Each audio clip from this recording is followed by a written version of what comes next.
ముఖ్యంగా ఖమ్మం మహబూబాబాద్ జిల్లాలో తీవ్రమైనటువంటి నష్టం జరిగిన దరిమల సిద్దిపేట నియోజకవర్గం నుంచి ఆ ఖమ్మం మహబూబాబాద్ ప్రజల్ని ఆదుకోవడానికి మరి స్వచ్ఛందంగా మా పట్టణంలోని వ్యాపారవేత్తలు, స్వచ్ఛంద సంస్థలు, బీఆర్ఎస్ పార్టీ నాయకులు అందరం కలిసి వృత్తాభక్తిగా వారిని ఆదుకోవడానికి ఈరోజు కొన్ని వాహనాలను ఖమ్మంకు పంపిస్తా ఉన్నాం. మళ్లీ రేపు ఎల్లుండి ఇంకా కొన్ని వాహనాలను తయారు చేసి మహబూబాబాద్ జిల్లాకు కూడా పంపించడం జరుగుతుంది. ముఖ్యంగా ఈరోజు ఒక 200 క్వింటాళ్ల సన్న బియ్యాన్ని, ఒక 2000 కిరాణా సామాన్ కిట్స్, ఒక 500 బ్లాంకెట్స్, ఒక 2000 బ్రెడ్ ప్యాకెట్స్, ఆలుగడ్డలు, ఉల్లిగడ్డలు తదితర సామాన్లన్నీ కూడా తయారు చేసి ఈరోజు ఖమ్మం జిల్లాకు పంపించడం జరుగుతూ ఉంది. ఈ విధంగా అందరూ కూడా ముందుకు రావాలని పిలుపునిస్తా ఉన్నారు. మానవ సేవయే మాధవ సేవ.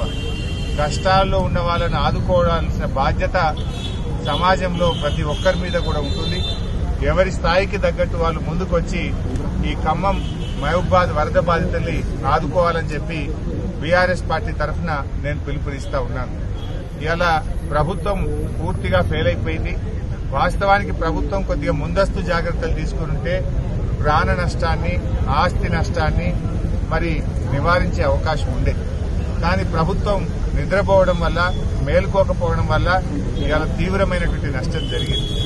సరే, వారి కష్టాలను మేము పూర్తిగా తీర్చలేకపోయినా ఒక సామాజిక బాధ్యతగా బీఆర్ఎస్ పార్టీ తరఫున ఈరోజు ఈ కిట్స్ అన్ని కూడా మేము ఖమ్మం పంపిస్తా ఉన్నాం. 2-3 రోజుల్లో మహబూబాబాద్ కూడా మరిన్ని కిట్స్ కూడా పంపిస్తాం. ఇప్పటికే కేసీఆర్ గారి పిలుపు మేరకు బీఆర్ఎస్ పార్టీ ఎమ్మెల్యేలు, ఎంపీలు, ఎమ్మెల్సీలు మేమందరం కూడా 1 నెల జీతాన్ని ముఖ్యమంత్రి సహాయ నిధికి ఇవ్వాలని చెప్పి కూడా మేము నిర్ణయం తీసుకున్నాం. మరి మాలాగా కాంగ్రెస్ గాని, బీజేపీ గాని, ఇతర రాజకీయ పార్టీల ఎమ్మెల్యేలు, ఎంపీలు, ఎమ్మెల్సీలు కూడా ముందుకు వచ్చి మరి వారు కూడా ముందుకు రావాలని చెప్పి కూడా నేను ఈ సందర్భంగా కోరుతా ఉన్నాం. మరి అదేవిధంగా ఈరోజు ముఖ్యంగా ఒకటే ఆలోచన చేయాలి. ఇవాళ ప్రభుత్వం, ముఖ్యమంత్రి గారు మా మీద ఉల్టా కేసులు పెట్టిస్తున్నాడు. మేము వరద సాయం చేయడానికి ఖమ్మంకు వెళ్తే అక్కడ మా మీద ఉల్టా కేసులు పెట్టింది. మేము అక్కడికి వెళ్లి వాళ్ళను పరామర్శించి వారికి వృత్తాభక్తిగా కొన్ని కిట్లు ఇచ్చాం. మా మీద దాడి చేసినారు. దాడి వాళ్లే చేసిండ్రు. పైగా మళ్ళీ ఉల్టా మా మీదనే కేసులు పెడతా ఉన్నారు. అంటే ఈ ప్రభుత్వం పూర్తిగా దుర్మార్గంగా వ్యవహరిస్తా ఉంది. ఇది ప్రజాపాలన కాదు, రాక్షస పాలనగా మారింది. ప్రజాపాలనలో సాయం చేసే చేతులకు ఎవరైనా కేసులు పెట్టారా? సాయం చేయడానికి వెళ్లిన మా మీదనే అక్రమంగా కేసులు బనాయించి ఉల్టా ఈరోజు ప్రభుత్వం మమ్మల్ని ఇబ్బంది పెట్టే ప్రయత్నం చేస్తుంది. సరే, మీ కేసులకు మేము భయపడేది లేదు. అంతిమంగా ధర్మం, న్యాయం గెలుస్తుంది. ఖమ్మంలో దాడి చేసింది ఎవరు? నువ్వు కేసులు పెట్టింది ఎవరి మీద? దాడి చేసేది నువ్వే, ఉల్టా మా మీద కేసులు పెట్టేది నువ్వే. అంటే అధికారం ఉందని చెప్పి నీ ఇష్టారాజ్యంగా వ్యవహరిస్తా ఉన్నావు. ఇది మంచిది కాదు. దయచేసి ఇటువంటి మానుకోండి. ప్రజలు నవ్వుకుంటున్నారు. నిన్న మహిళలు కూడా అక్కడ తిట్టినారు. వాళ్ళు సాయం చేయడానికి వస్తే వాళ్ళను ఎందుకు ఇబ్బంది పెడుతున్నారని చెప్పి అక్కడ వరద బాధిత ప్రజలు, మహిళలు వాళ్ళని దుమ్మెత్తిపోసింది. అయినా ఇంకా మీకు సిగ్గు రాలేదు. ఉల్టా ఇంకా మా మీద కేసులు పెట్టే ప్రయత్నం చేస్తున్నారు. ఇది అత్యంత హేయమైనటువంటిది.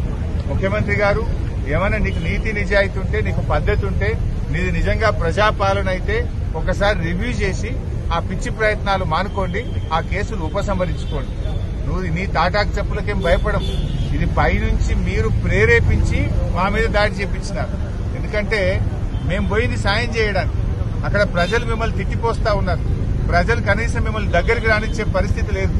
ప్రజల తీవ్ర ఆగ్రహానికి గురైనటువంటి మీరు మాకొస్తున్నటువంటి స్పందన, మేము చేస్తున్న పనిని చూసి ఓర్వలేక ఇలాంటి కార్యక్రమాలకు మేము పాల్పడ్డారు. అయినా మేము వెనకకు పోలే. ఈరోజు చూడండి, నెల జీతం ఇచ్చాం.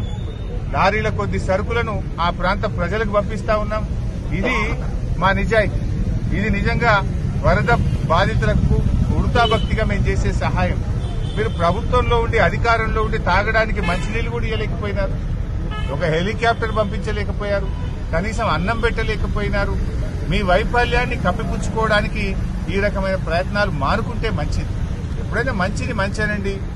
తప్పు జరిగితే ఒప్పుకొని దాన్ని సరి చేసుకోండి. కానీ ఈ రకంగా చేయడం మంచిది కాదు. ఇవాళ కూడా మేము పత్రికల్లో ప్రముఖ పత్రికలు అన్నింటిలో కూడా చూసాం. అసలు మేము ఎట్లా బతకాలి అని వాళ్ళు ఏడుస్తున్నారు. 10,000 ఏ మూలకు సరిపోవంటున్నారు. కట్టుబట్టలు తప్ప ఏం మిగల్లేదంటున్నారు. ఎవరి ఇల్లు అయితే పూర్తిగా నీటలో మునిగిపోయినాయో, బట్టలు తప్ప ఏమి లేని పరిస్థితి ఉందో, కనీసం వారికి ఒక్కొక్క ఇంటికి ఒక 2 లక్షల రూపాయలు ఇచ్చి ఆ కుటుంబాలను నిలబెట్టండి. అందులో ఎక్కువ మంది దళితులు, గిరిజనులు, బలహీన వర్గాల ప్రజలు ఎక్కువ ఉన్నారు. మైనార్టీ ప్రజలే ఎక్కువగా ఉన్నారు. అటువంటి ప్రజలకు చేయూతనివ్వాలని చెప్పి మేము ప్రభుత్వాన్ని కోరుతున్నాం.